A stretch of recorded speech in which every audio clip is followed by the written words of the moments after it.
All right, everybody, what's up? Good morning, or good evening. I do this every time we go live at night. I'm so trained to say good morning. It's like Groundhog's Day. We're here doing a PM edition of Daily Brew, and I always say good morning, good evening, good evening. What is up, Chris? Hargis, hello. Okay. All right, so no music today. We're going to go, this is what we call our Dirty 30, okay? We're going to go pretty much what's happening, very few comments. We're going to talk about the latest, give you some thoughts. We obviously got Invest 99 out there. Everybody's getting a little worked up. A lot of models being shared, including from me. I'm sharing the good and the bad and the ugly and the hopeful and the weak and the strong. Trying to give it to you all different ways. Kind of where we're at. I know. Feeling that hurricane heat. What does that mean? Well, every time we seem to get a storm brewing out of that Western Caribbean, it's always hot in Florida. I don't know what it is. It's high pressure. It's muggy. It's November. It was 90 degrees, 91, 92 degrees in Florida today. It was hot. Mother Nature does not know that it's November, okay? We're not going to get into water temperatures or anything like that. We'll do that tomorrow, but the conditions are very favorable for tropics. So that's what we're going to talk about, all right? We'll say hello a lot more tomorrow, but I want to get right into it with the latest, okay? So our system is now called Invest 99. A lot of questions ask me, what does that mean? Well, they start every year off with Invest 90. It's just the number. It's an investigation area to be investigated. It goes to 99, and then once we hit 99, it resets back down to 90, 91, 92, 93, 94. So it doesn't mean anything other than this is Invest 99. If we get another system out there, it'll be Invest 90. Then it'll be 91, 92, 93. So the only reason I mentioned earlier over on X was some of the most memorable storms it seems like that we've tracked over the years have been Invest 99s. I don't know what it is. I think Irma might have been a 99. But Invest 99 seems like they're always ones that are a little more drama. So hurricane heat. Here's what we got. So here's our spot. It's 90%. Hurricane hunters are going in tomorrow. Once they get down there tomorrow, maybe we'll have a PTC because Jamaica's down there and the Caymans are down there. They'll have to issue watches and warnings for the Caribbean. So we might even get a PTC soon. That's a potential tropical cyclone. But the hurricane hunters are heading down there tomorrow. Very high confidence this thing's going to be Sarah, S-A-R-A.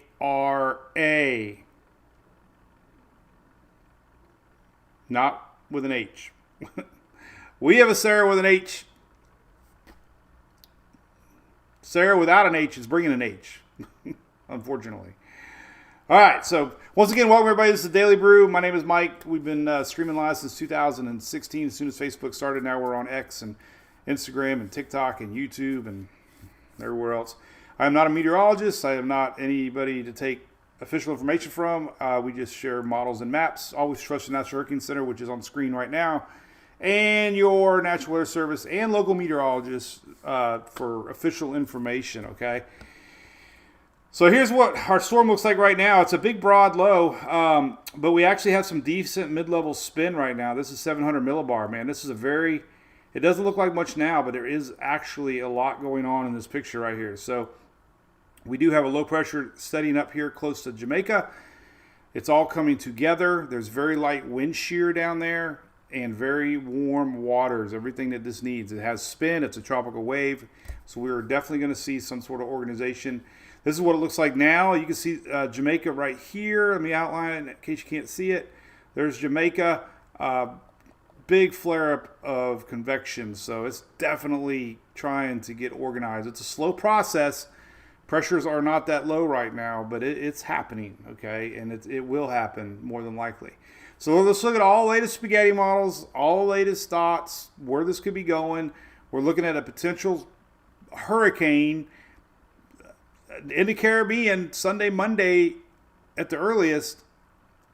near the Yucatan, Belize, with a potential Gulf entrance Monday, Tuesday, meaning effects as early as Tuesday if it was to head towards Florida, and Wednesday of next week. So we're within a week now. We're technically almost within 7 days. So Tuesday morning is less than 7 days. We're getting close. All right, so I'm going to start things out with your latest ensemble plots. These are from Weather Nerds, okay? And these are 31 members of the GFS.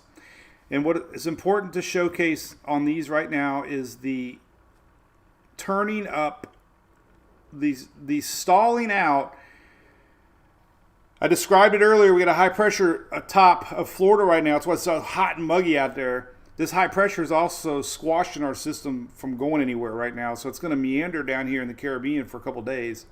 That's going to allow it to intensify, likely because of those warm waters. And then early week, we get a front coming into play, and it's going to pull our system to the north, and it's going to turn it. Okay, where it turns, where it tugs, where it bends, where it goes. These are little tweaks, okay? Farther west towards the Yucatan, more of a chance Florida Peninsula gets something out of this, okay? A lot of the models have it going towards the Yucatan, which pretty much guarantees some sort of Florida impact, all right? The only chance of really no Florida impact would be if this thing turned way early and went south of the Keys. But it still puts the Caymans in play, the Bahamas in play, the Turks, Jamaica. But this is your, spaghetti models from the GFS. Quite a few are showing an intensifying system. The black line is the average line of all the GFS, okay? I don't like the black line anymore because it takes weird scenarios into play that sometimes will never happen. So the GFS might have a lot of weak members, which probably ain't going to happen, which skews that black line. So basically we're looking at the number of GFS lines that are kind of intensifying. Latest Euro ensembles, again, quite a few strong ones. We're doing that hook towards the Yucatan, and then we're turning towards the Florida Peninsula, all right? So far, middle Florida south has been the trend, okay? There has been some going towards the Panhandle, some Big Bend, but pretty much I-4 south to me so far seems like the impact zones, okay? From Fort Myers and Naples, a lot of them have been there. We've had a couple near Tampa, yes, but it just seems to be this lower half of Florida impact. We'll see what tomorrow brings. But as of right now, we're getting a lot of strong ensembles showing, some potential impact. With a curve up, we could have some East Coast impacts, but more than likely this thing gets pulled into a frontal line and kind of gets pushed out of here. And we're going to look at all the latest models on that. Haven't had a ton of...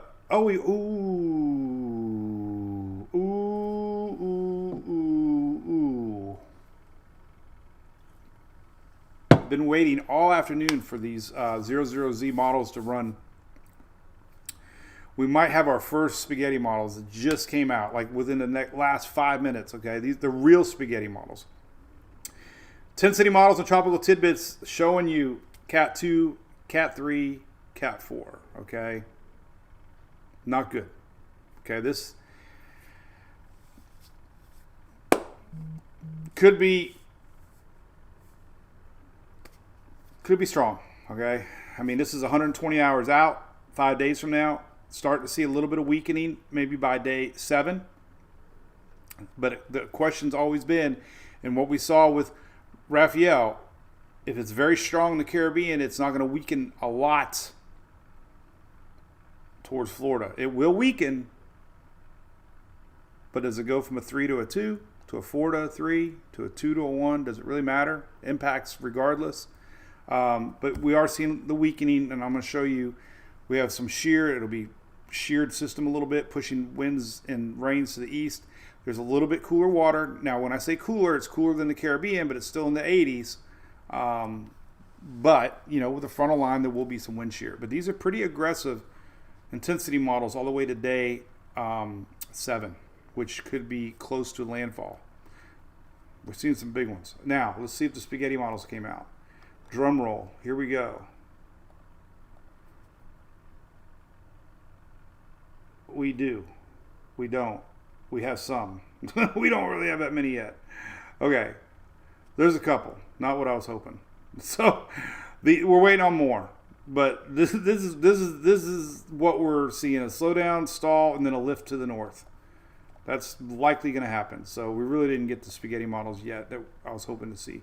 There'll be more running soon. It just takes time for all the data to get into the models. But we're going to see a 2 or 3 day hanging out down here before it lifts to the north. So that didn't really happen like I was hoping. This is the European blended map. We show this a lot. This is tropical depression, tropical storm, and then we got quite a few hurricane models. Very rare do we get the European ensemble blend to show 30, 40, 45% chances of a hurricane on this map. And this would be Wednesday of next week. So high confidence on the Euro ensemble blend of a possible system approaching the Gulf, possibly being a hurricane. Okay. So that's that. I want to go into other ensembles here on Weather Nerds. These are very important to show you times. So let's just kind of give you an idea of times. The earliest we could see a potential. Now, these are your GFS ensembles. There's 31 of them. Every L is where it thinks it's going to be at that given moment. Every L is a different thought. Okay, not each one is not a different storm. It's just what that one model run thinks. So this is Sunday.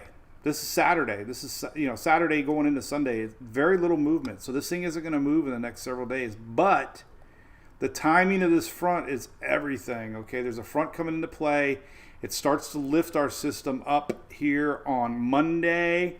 Unfortunately, we're starting to see some that are developed. And basically, this is Tuesday overnight, or Monday overnight into Tuesday morning. This is before daybreak right now on Tuesday. So, if we had an L anywhere here, we're already going to see impacts felt in South Florida as early as overnight Monday into Tuesday. That's if these, verify. But people love to know timing, and that's why I like to show this. And then as we go forward in time, we can see potential Tuesday morning going into Tuesday afternoon, and maybe our first sign of any type of a landfall would be Tuesday afternoon, Tuesday night. These are the first run models here on the GFS, but a couple of them are a little slower. This would be more Wednesday morning, and it crosses the state. Not all the members, but a large percentage of the GFS ensembles are showing that motion off the Yucatan and turning up into Florida. The latest Euro ensembles, very similar. It's going to sit down there in the lower Yucatan area and move around a little bit. Low pressure is going to move around a little bit. The lift starts on the Euro Monday morning. We have a lot of them into the Yucatan Monday morning. We got some over the Caymans on Monday. We got Jamaica in play. So Sunday to Monday is when I really would be watching close in the Caymans and Jamaica and the Yucatan and Belize there. But then here comes all the different thought processes on the Euro. And there you go. You might say, what the hell is that? Well, it's good confidence. Very good confidence on the steering patterns that we're seeing. Very good confidence on the timing that we're seeing. Believe it or not, this is no more. Remember yesterday, the Euro was spitting off half of its members doing that. And we said probably no. Well, they're not doing any now. So that was wrong yesterday. The Euro was doing these crazy off there, and now they're not doing that. So this pattern is so consistent. It's just now a matter of strength and who gets what. I mean, it's we've seen them down as far as Cat 3, Cat 2, Cat 1. It's a real reality. So there's that. These are your European ensembles. Another way I want to look at these European ensembles real quick is here. I don't really have it open, but let me do it anyways.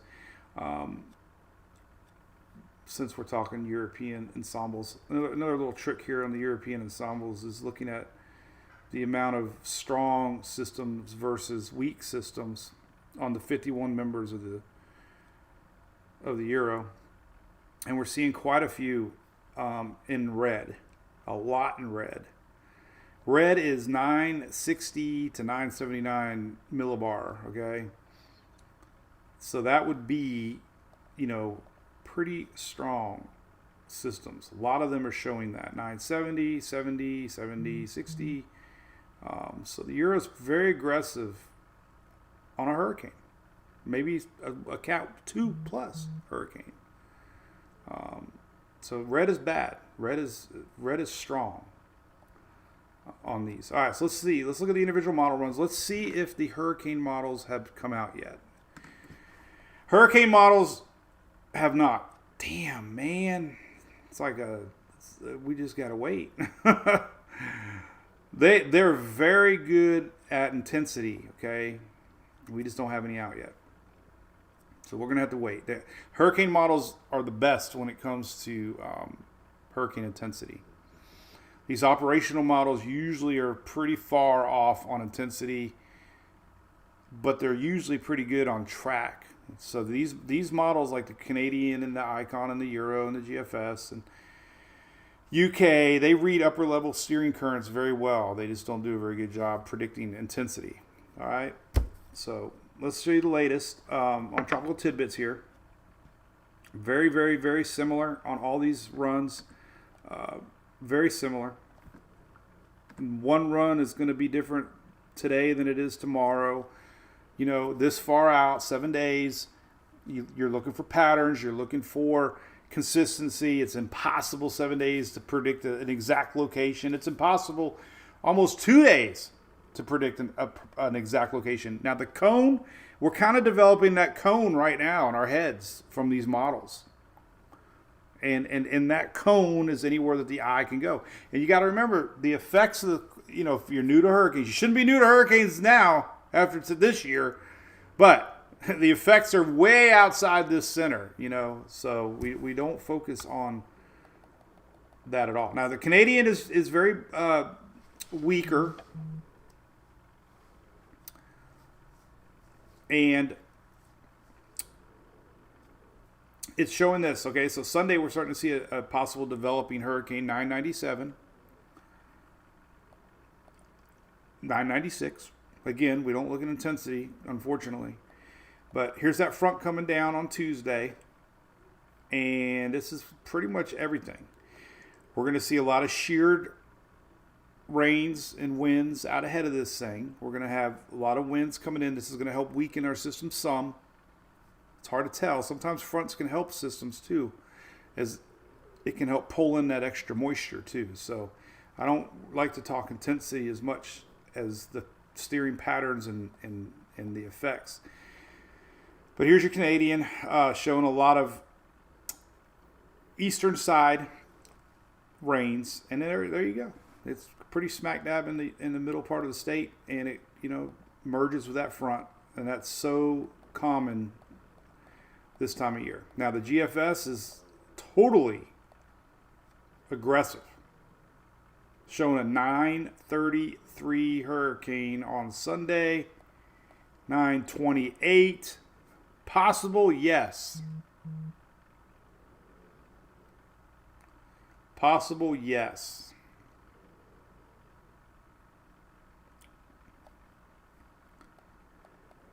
And unfortunately, it's a very strong hurricane for the Yucatan area on Monday. Splits the gap. There's your frontal line kind of coming into play, and it turns into the Florida Peninsula, crosses the state, bringing some effects to the East Coast as it merges away with the front line. So this is a bad model run. It's would bring a lot of surge, a lot of tornadoes, a lot of winds. It's possible. Very, very, very possible. Whether or not it's here, there, who knows? The 12Z run, 916 pressure. I mean, come on. But hey, the water temperatures are very hot. That's not 916, is it? No, 941. So I'll say 916. That would be like record. 948 though. It's still pretty bad. 952, 956. A little south of Tampa Bay. Crosses the state. There's Thursday morning. Very tight tracks. Strong system. This morning 6Z run. So it's been very, very, very, very, very, very, very, very, very, very, very consistent. The Euro, remember this morning we talked about the Euro. It was the farthest to the east. Thus it turned almost missing the Keys. Well, now it's trended with everybody else a little bit more into the Yucatan. And it's a sloppier system, but still 980 would be a strong Cat 1 hurricane, at least, on Wednesday, crossing the state. A lot of rain, double digits rain with this setup here. So there you go. Latest icon is about the same. Crosses through the Yucatan like the Euro. Keeps it kind of sloppy and weak, but the outlier at this point. So the icon has not had a very good year. Euro AI has been not that good in my opinion, but it is showing weaker west, merging with that front, and hey, a sloppy mess. But again, maybe. But the Euro AI did terrible with Raphael too, so I don't know. Now, and here's the previous Euro AI, 989. A little bit of stronger system up towards the Big Bend area. So it's not all worst case scenario runs. That's important to note, but we definitely have something very, very close to watch.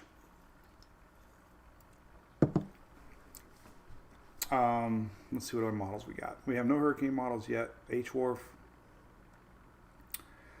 So the GFS here. Starting to run.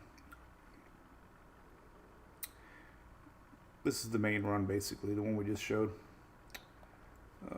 Let's see here. What are you talking about, Shelly? The GFS is out. What are you talking about? I don't know what you're talking about. The Euro 18Z, maybe? Euro 18Z, is that out? Let's take a look at the Euro 18Z. That might be out. Let's see. Euro Fast 18Z. This one only goes out 90 hours, though. But nonetheless, it gives us an idea. Oh, well. All right, so let's see. Here's the latest Euro 18Z. It only goes out 90 hours, so we really don't get much out of this one. So there it is, 995 on Friday. It's actually 72 hours. So it's stronger. The 12Z for Friday was 1,000 millibars. The new 18Z just came out. It's 995. And we do have it 90 hours, I believe, here. You can see here, 18Z is out a little farther. And it doesn't really do much with it. So let's see here.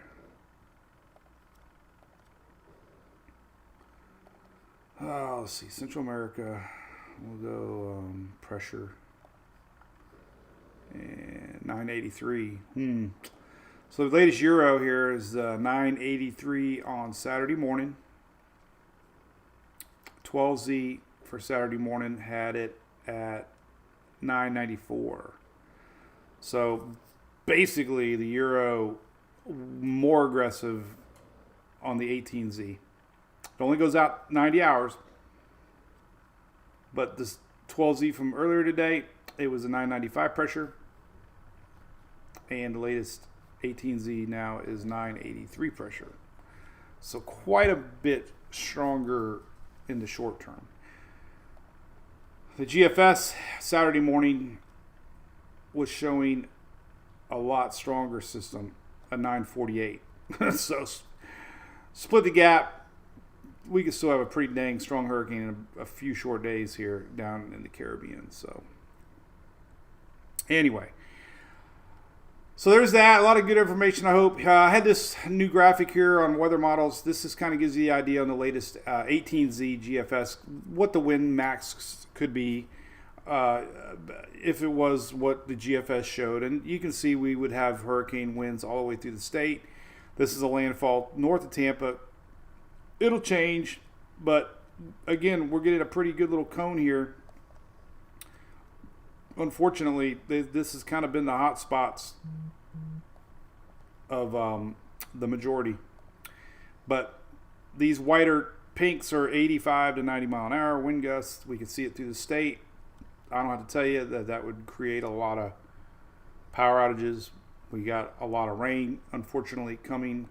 Looking at the latest rainfall map for GFS, for example. Let's see if we got any double-digit rains. I'm sure we do with any tropical system. And not really, actually. It's going to be moving pretty fast. That's not bad. This is through Thursday. Wait a minute. What's going on here? It's not going out far enough. Well, I guess it is. Well, it's not that bad. Okay. Maybe not a lot of rain. Faster it moves, less. There's the latest Euro. So maybe not too bad. Yeah, we had double digits earlier. Well, there's still a few popping in here, but man, faster it moves, less rain. Stronger it is, the more surge, obviously. Fast moving system, less rain. I guess that's kind of common sense, right? Slow moving systems dump a lot more rain. But there you go. Christmas, Christmas, I don't know. Christmas, might want to wait a week.